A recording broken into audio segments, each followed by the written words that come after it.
महाराष्ट्र के यशस्वी मुख्यमंत्री एकनाथ संभाजी शिंदे, जिनके बारे में कहा जाता है कि अगर शिंदे ने एक बार वादा कर लिया तो उसे पूरा करने से कोई नहीं रोक सकता।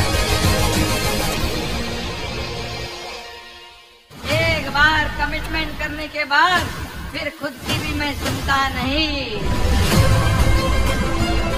पिछले 2 सालों के दौरान सीएम एकनाथ शिंदे महाराष्ट्र की राजनीति के ध्रुव तारे के तौर पर उभरे हैं। 30 जून 2022 को मुख्यमंत्री की कुर्सी संभालने वाले सीएम शिंदे की गिनती महाराष्ट्र के कामयाब मुख्यमंत्रियों के तौर पर होने लगी है।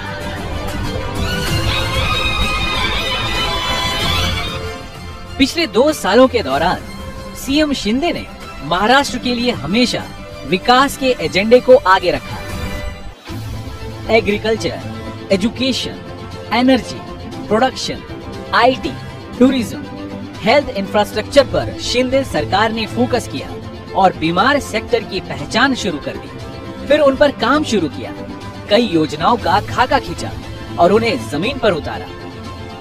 मसलन मुख्यमंत्री माझी लड़की बहन योजना, लड़का भाऊ योजना, युवाओं को रोजगार से जोड़ने के लिए ट्रेनिंग और वजीफा, कमजोर वर्गों के लिए 3 गैस सिलेंडर, किसानों को बिजली की रियायत, लड़कियों को मुफ्त शिक्षा, अनुसूचित जाति के छात्र छात्राओं के लिए फेलोशिप जैसे कई कार्यक्रम चलाए।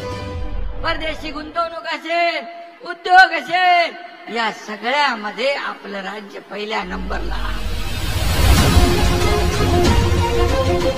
एकनाथ शिंदे की पहचान एक ऐसे नेता की रही है जो जमीन पर उतरकर जनता की सेवा करना ज्यादा पसंद करते हैं।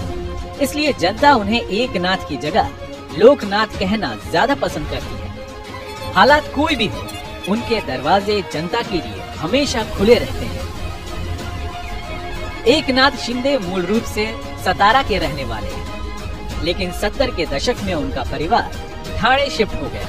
पढ़ाई के दौरान ही उनकी मुलाकात आनंद दिघे से हुई, जिनकी मदद से उन्होंने राजनीति में कदम रखा।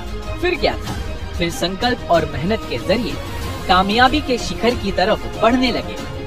एकनाथ शिंदे ठाणे की खोपरी पंचम खाड़ी सीट से 4 बार विधायक चुने गए। 2014 में फडणवीस सरकार और 2.5 साल तक महाविकास अघाड़ी सरकार में उन्होंने पीडब्ल्यूडी और शहरी विकास जैसे बड़े मंत्रालय संभाले। साल 2022 में उन्होंने शिवसेना उद्धव गुट से अपनी राह अलग कर ली और 30 जून 2022 को मुख्यमंत्री पद की शपथ ली। पिछले 2 सालों से भी ज्यादा वक्त से वे महाराष्ट्र की सेवा में जुटे हैं और इसी साल होने वाले विधानसभा चुनाव के लिए अग्नि परीक्षा की तैयारी भी कर रहे हैं।